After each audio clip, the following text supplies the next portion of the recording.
Welcome to Small Town Times. We have a special guest today, Lori Laporte from Laporte's Nursery and Greenhouses and on Lakeshore Drive. We're going to talk about a whole range of different things. She's experienced some thefts down in that area. Recently, there was the police checked out one of the storage units and found stolen goods there. She's been dealing with that, the police and the responses, and having to take matters in her own hands in certain circumstances. And it's changed things around there, so she's going to share that with us. We were just talking last night at the Ferris Business Network, so there's a little bit of an update that we can talk about that, how we're trying to grow the already almost half the size of North Bay and West Ferris and make people feel like a community down there again and help the businesses sort of have an identity. And we're also... She's one of the Back in the Bay magazine advertisers, and one of my features coming up, I hope, if it's not, I'm hoping for the December, is about Ed Eng, because I interviewed him back in '87, and she has a little bit of a story about Ed Eng as a friend and whatnot as well. So welcome, Lori. Thank you. Thanks for having me. So last night you were sharing with us a little bit of your experience down there as a business owner, dealing with people stealing things, and you told a tale of, you know, nobody wants to be in these situations, but tell us what you experienced with this. Well, I can't say that my experience is similar to what they're dealing with uptown. Because I've got kind of a couple of little scenarios. The storage unit that is next to me, so right beside that is a trailer park. I know which unit they're in because I have followed them. Yeah. So they have stolen stuff from me. It is virtually impossible for me to lock everything up at night. A lot of it is outside stock. That doesn't seem to be what they're stealing. Yeah. They're stealing the stuff that's the equipment. Yeah. Nothing that's heavy. So, you know, I've pretty much had to replace everything. My chainsaw, leaf blower, weed eater, snow blower.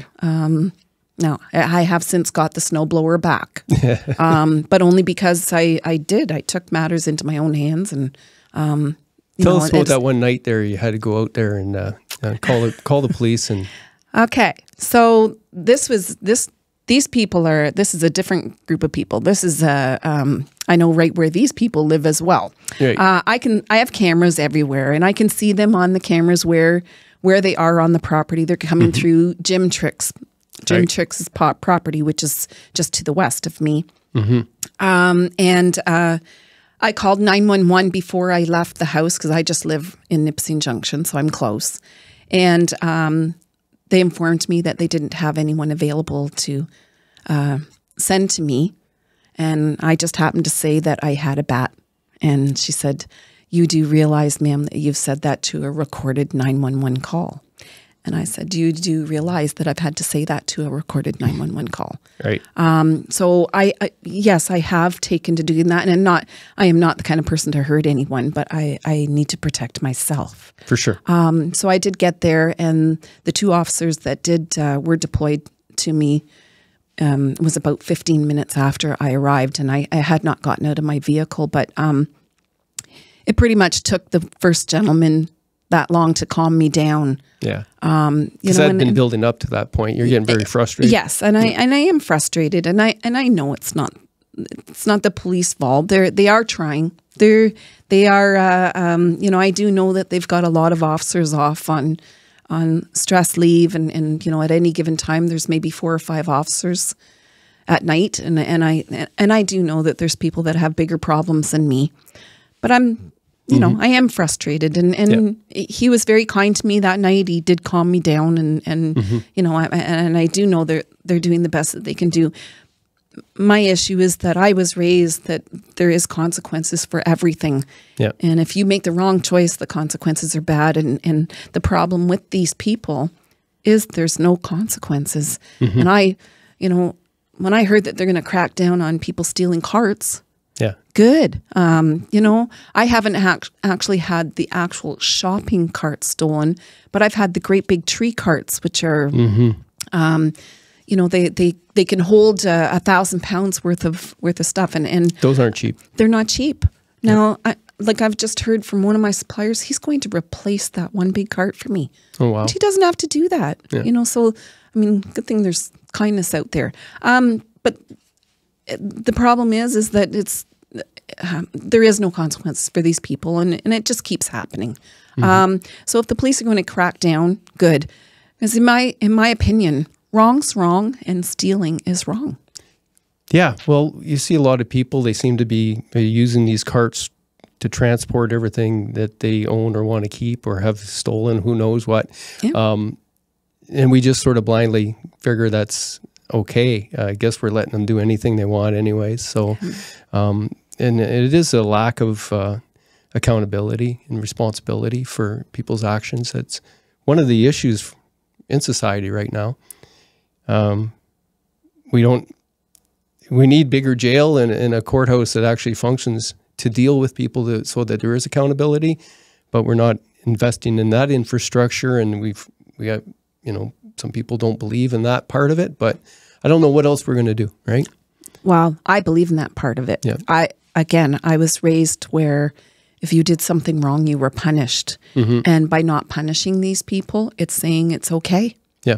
So, that just moves on to bigger things.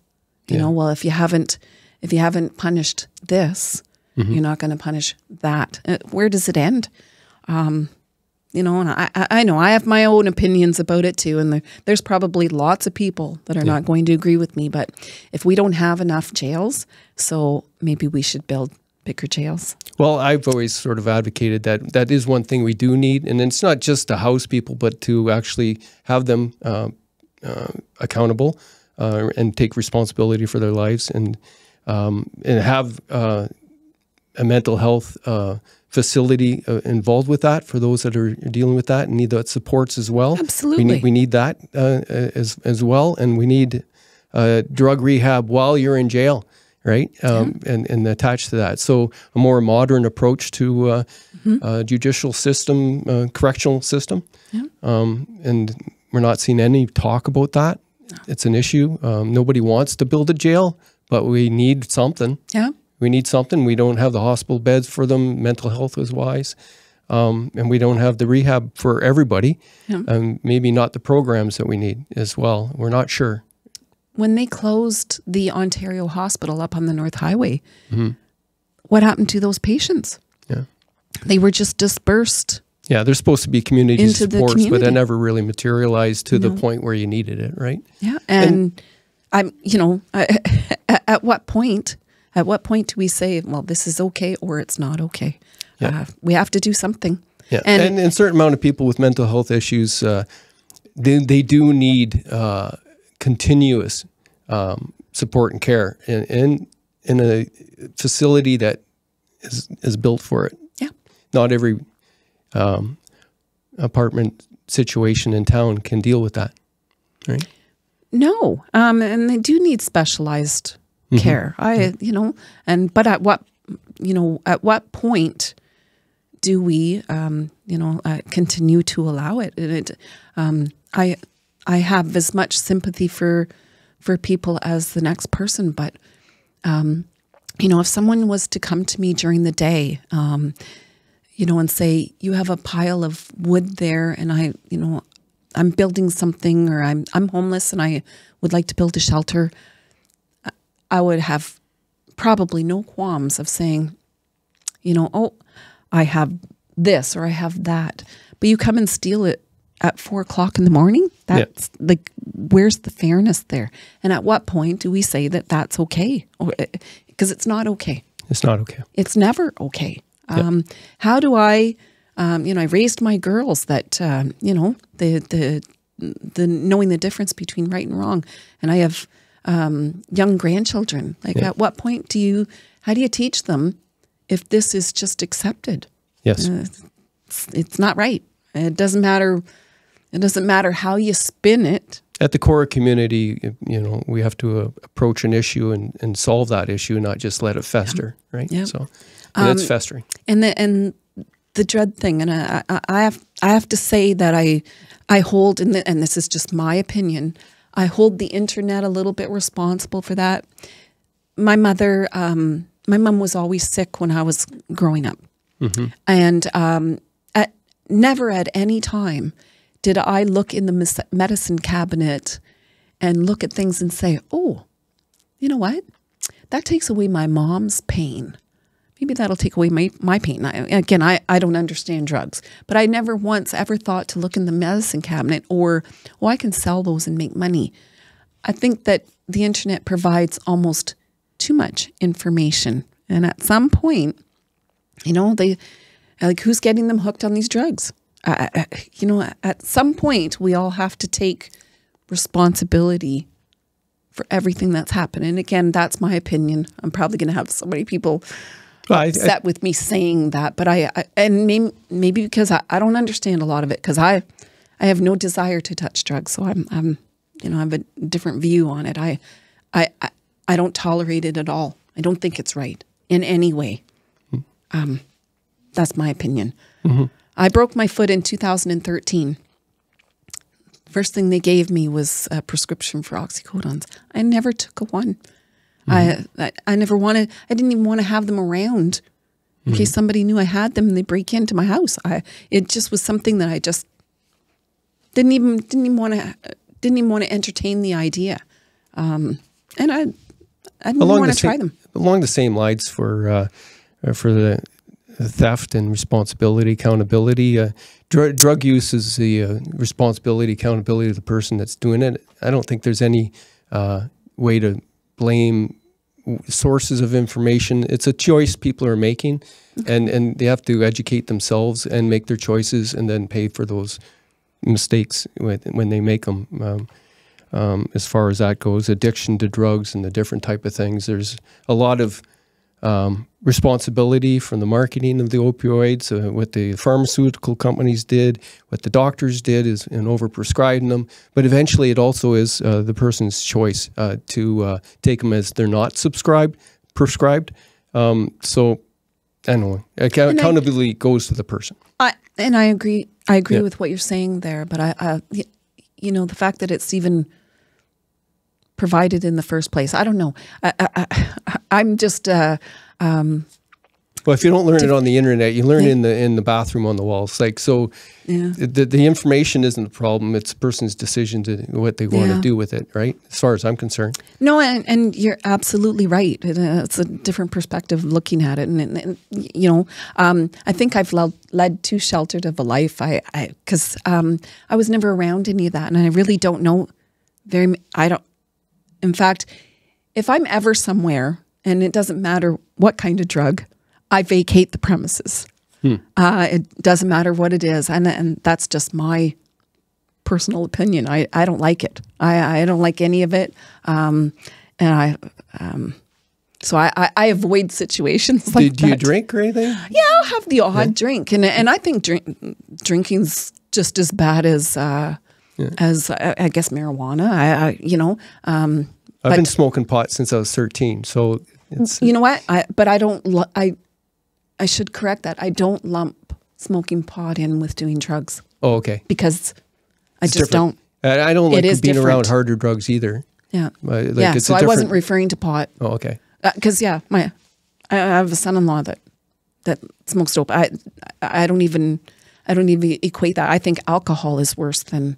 Yeah, I think we agree on that. If I could have just stuck with the pot and not the alcohol, I would have had a lot easier time in my life, right? Yeah. But I absolutely. So I should have been more explicit in that. It's the prescription drugs is what I'm referring to. Yeah. I don't want to be around it. I don't want to chemical drugs. Yeah, chemical drugs. But no marijuana. You know, I don't smoke marijuana, but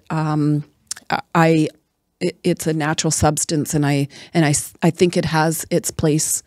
It's not for everybody either. No, my sister, when she was dying, I wish marijuana would have been legal. Yeah.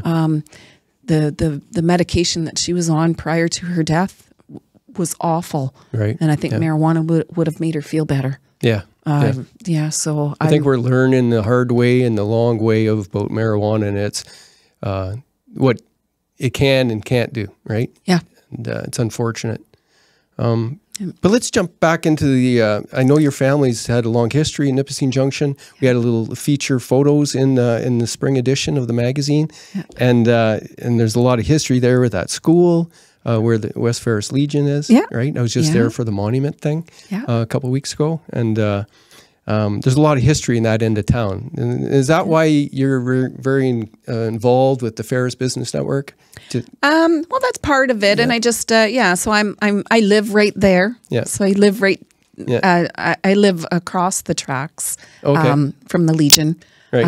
I live where the old garden center was, located on Toronto Street, and so I still own the family property where the garden center was. But there's lots of history there. Like Nipissing Junction was bigger than West Ferris and North Bay. I had it's the kind of where it started. It's kind of where it started, and actually when the leaves are off the trees in the wintertime, I can see where the old rail bed was, where it crosses Lavoie River, which is right across from where I live. So lots of history, and you know what? I think I had the greatest childhood. I really do. My sister and I, we had forts in the bush, and I just thought I had a great childhood, and probably very rural, right? Yes, so we were considered hicks. Yeah. But that's we hunted. It's called the Cape Paceway now. That was called the Spur Track when I was a kid, and that's my cousin Steve and I used to trap rabbits there. That's what we did as kids. Right on. We didn't hang around the mall. We weren't walking downtown. We were in the bush making our own fun. Yeah. I kind of grew up like that mostly too. My mom would come outside just before dark, and she'd call out, "Keely, Lori," and it would echo in the bush, and so it would be like, oh, and you knew you had 20 minutes to get home, so it took you 20 minutes to get out of the bush. But that's and I just thought I had the absolutely greatest childhood. I wish kids could experience what I experienced as a child, because now it's so complicated. Yeah. And this is where social media probably is making its worst dent into the lives of people growing up, is that they're raised with it from the start, and they get trapped, I think, in that world, and they see what people are doing elsewhere, and they think they need to reach that level or emulate that, and it confuses them to. And they miss out on the opportunity of just enjoying what they do have around here, right? And a smaller sort of version of the world, but it's slower. It's easier to, there's not as much anxiety if you let it be what it is, right? Well, okay, so you just said the operative word, anxiety. Yeah. We're so full of that now. Yeah. And I just don't have that. I don't. I have an accounting degree, right? And yet I prefer to work outside. Yeah. There's never a day where I don't want to go into work, and I think the balance of the office work with the outside work, that must be helpful. Oh, I love my job. Yeah. How many people get to say that? Not enough these days, for sure. Yeah, and I think that's it. If something gives you so much anxiety, my opinion is you stop doing it. And whatever that is. Yeah. If it's a job, money's not the most important thing. You do need money to live, but if you don't like it, what is the point? And I feel I try to do that in everyday life. If something gives you anxiety, get rid of it. It doesn't, it's in actuality, it's pretty simple. Tell me something about Ed Eng. We talked about him before at the home show last winter. I interviewed Ed Eng in 87, 88, I think. And he was a great, he was, I didn't know anything about photography, and he was an expert, right? So I was very intimidated, but he was very welcoming and humble and sort of caring. And during the interview, tell me about your your friendship? Well, I met him when I was 14. Yeah. I started doing modeling for him. So Right. modeled for him for years, probably till I was about 35, 40. Okay. Somewhere around there. In my 60s now. So,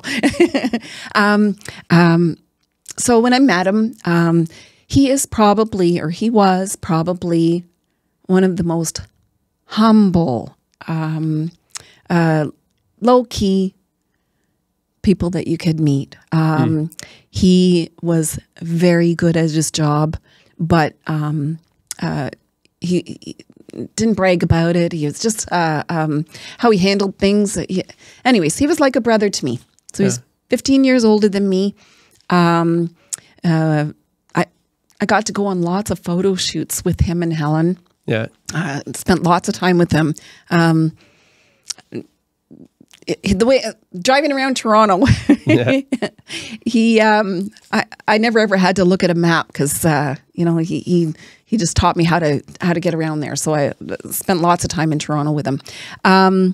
When I got married at 18, I didn't get married in a Catholic church. My husband was Catholic, and I promised my husband that I would raise my children Catholic. So I did baptize them, but then I figured, you know what? I better know what I'm trying to teach my kids. So I went through all the catechism classes, and so then when I was baptized to Catholic, it was Ed that stood up for me. Oh, that's wild. And yes, and so it was done at a beautiful ceremony at 9:00 at night at St. Alphonsus Church in Callender, and it was done very it was with the lights dimmed, and it was a beautiful ceremony.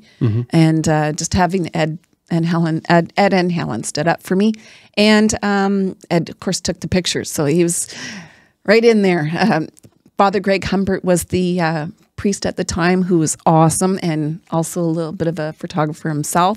He was absolutely thrilled when Ed showed up with his camera. So it was really cool. And but yeah, Ed was just like a brother to me. One of the more humble people that you meet. And I'll just tell a funny story of one time how humble he is. We were at a restaurant in Toronto on Spadina, a very large restaurant. It sat about 1,200 people. And it was for the Ontario Chinese Restaurant Association, of which I did not know. I knew Ed was involved with the North Bay Society. I just didn't know he was involved with the Ontario Chinese Restaurant Association. But anyways, he was the president. He never ever told me. Anyway, so he was up on stage and he was receiving an award, a Lifetime Achievement Award, for all that he had contributed to the society. And of course, I stood up and was rooting for him, and he just very quietly was like, "Lori, sit down." Like you're embarrassing me, sort of thing. So I just kind of slunk down in my seat. But that's how humble he was. Lots of fun. I mean, I used to spend Christmases with him. Just an all-round good person. There isn't anything bad I can say about him. And as we were all devastated when he did pass. But Helen, I still see her once a week, and she's still as wonderful as ever. And she's doing well. Well, that's good. She misses him like crazy, but they're all doing well. Well, maybe you can help me in getting this spread together on them, because I'd like to feature them. So, absolutely, yeah, that'd be cool. Yeah, I think she'll be back. She went to Milton to their daughter's place for Thanksgiving. I think they'll be back pretty soon. So, but yeah, absolutely. Well, we covered a lot of ground there. I know that there's going to be the opening for the Christmas lights thing for the Ferris Business Network at your establishment. Yes. December 1st? December 1st. So I'm going to have the Northern Santa. He'll be at my place from 4 till 8. So we'll be doing photos with Santa. I'm going to have hot chocolate, apple cider, some baking,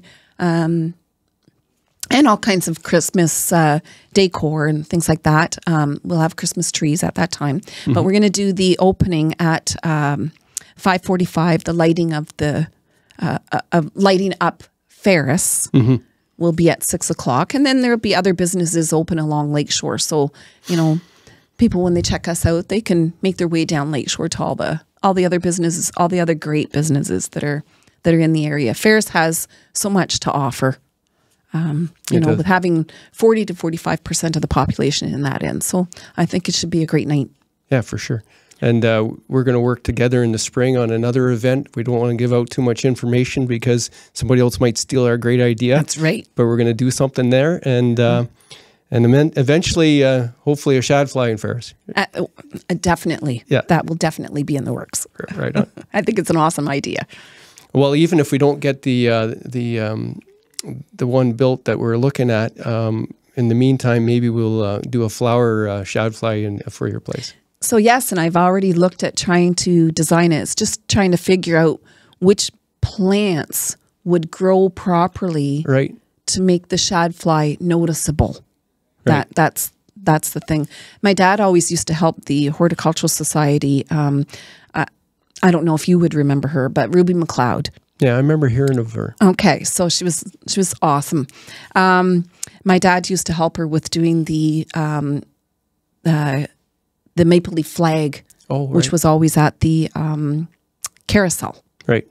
And begonias was the best plant for that. So I'm thinking that might work probably best for the shad fly. But yeah, I'm working on it. And one last thing, because of your expertise here, we were talking about last night, and you mentioned that people are asking you, "Oh, I heard this is a good time to plant a tree." Yes. So right now is not a good time to plant a tree. Yeah. You need 6 to 8 weeks of root time before winter sets in. And let's face it, winter's going to hit us earlier this year. It's just our falls are so sporadic. Yeah. Ultimately, the best time to plant is in the spring. You're giving it a full season to set roots on before winter. Oh, there you go. There's a tip for you. So Lori Laporte, Laporte's Nursery and Greenhouses on Lakeshore, and I'm sure there's something you can buy at this time of year. What's the big sale? Well, right now we're selling bulbs, garlic, things like that. Right on. But I've got clothing, decor, all kinds of things. Okay, cool. All right. Well, we're going to wrap it up, and thank you very much, Lori. Thank you. Thanks for having me. Right on.